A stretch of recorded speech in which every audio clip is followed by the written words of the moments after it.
અને હવે વાત કરીશું સેમિકન્ડક્ટર ક્રાંતિ વિશે.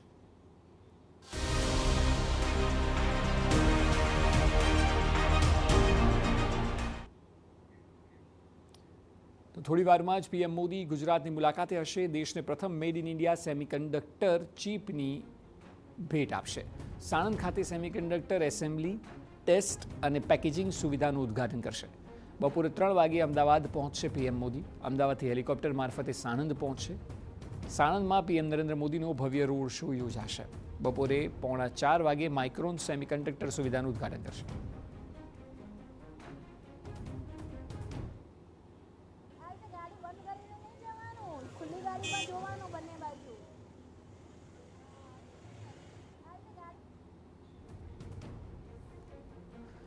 તો લોકો આ કાર્યક્રમમાં ભાગ લેવા માટે પગપાળા જે ચાલતા દૂરથી આવી રહ્યા છે, તમામ લોકો, આસપાસના ગામના લોકો દેખાઈ રહ્યા છે.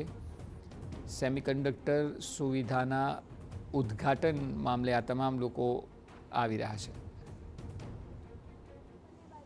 વડાપ્રધાન નરેન્દ્ર મોદી ટૂંક જ સમયમાં સાણંદ આવવાના છે. સમય અને દિવસ એટલે પણ ખાસ છે કેમ કે માઇક્રોન ક્ષેત્રે ભારત વિશ્વમાં અગ્રેસર બનવા જઈ રહ્યું છે અને શરૂઆત સાણંદથી થઈ રહી છે. ત્યારે આપણી સાથે રાજ્ય સરકારના મંત્રી ઋષિકેશભાઈ પટેલ ઉપસ્થિત છે. ઋષિકેશભાઈ, જે રીતે માઇક્રોનની વાત કરવામાં આવે, સેમિકન્ડક્ટર ચિપ્સની વાત કરવામાં આવે, આજનો દિવસ કેમ ખાસ છે? ગુજરાતની અંદર પહેલી વખતે જે ચિપ્સ માઇક્રોન અને ધોલેરામાં સેમિકન્ડક્ટરના નવા ઉદ્યોગો જે અત્યારે હાલમાં ઇલેક્ટ્રોનિક્સ તમામ આઇટમમાં જેની પ્રાઇમરી જરૂર છે, જેનું હૃદય કહેવાય એવી ચિપ્સ, સેમિકન્ડક્ટર્સ, અત્યાર સુધી આપણા દેશની અંદર લગભગ એ બધું આયાત થતું હતું.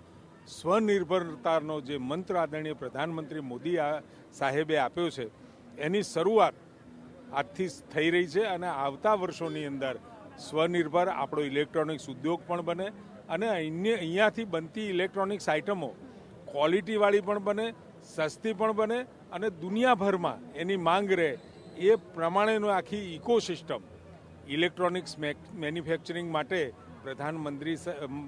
મંત્રી સાહેબ નરેન્દ્રભાઈએ એનો રોડમેપ તૈયાર કર્યો છે. અને જ્યારે પણ કોઈ વિષય વિચારે છે એટલે top to end, end to top, એટલે શરૂઆતથી લઈ અને છેક છેલ્લા સુધીની આખી વ્યવસ્થા કેવી હોવી જોઈએ એ સુનિશ્ચિત કરતા હોય છે. આ બાબતે પણ ક્વોલિટી ચિપ્સ, ક્વોલિટી સેમિકન્ડક્ટર્સ અને ક્વોલિટી ઇલેક્ટ્રોનિક્સ આઇટમ દુનિયામાં આપણે આપી શકીએ એ પ્રકારની વ્યવસ્થાઓ. ઋષિભાઈ, એક સમય હતો કે જ્યારે ભારત માટે હંમેશા કહેવાતું હતું કે ભારત બીજા દેશો ઉપર જ નિર્ભર છે મહત્વના બાબતો માટે. જ્યારે આ પ્રકારના નિર્ણય લેવાઈ રહ્યા છે, ભારત જે આત્મનિર્ભર બની રહ્યું છે ને વિદેશની જો વાત કરવામાં આવે વૈશ્વિક ફલક ઉપર, આ પ્રકારના નિર્ણયથી ભારત ક્યાં સ્ટેન્ડ કરશે જોવા મળશે?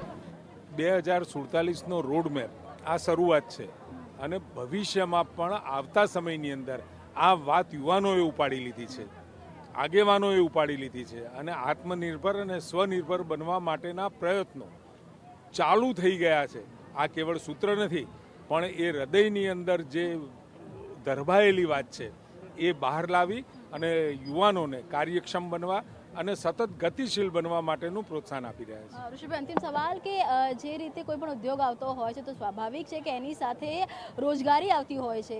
જ્યારે આ આખો પ્રોજેક્ટ અહીંયા છે તો સાણંદ, અમદાવાદ કે આસપાસમાં રોજગારીની જો વાત કરવામાં આવે તો કેટલી રોજગારીની તકો ઊભી થઈ રહી છે? ખૂબ મોટી રોજગારીની તકો ઊભી થવાની છે. કેવળ આમાં નહીં, આ સેમિકન્ડક્ટર ચિપ્સમાં નહીં, પરંતુ જે પ્રકારે હવે એઆઈનો ઉપયોગ અને એઆઈની સાથે જોડાયેલી ઇન્ડસ્ટ્રીઓને અપકમિંગ ટેકનોલોજી સાથે જે લોકો ગુજરાતમાં રોકાણ કરવા આવી રહ્યા છે એના કારણે લાખો રોજગારીઓ પૂરેપૂરી પ્રત્યક્ષ ને અપ્રત્યક્ષ બંને રોજગારીઓ ઊભી થશે.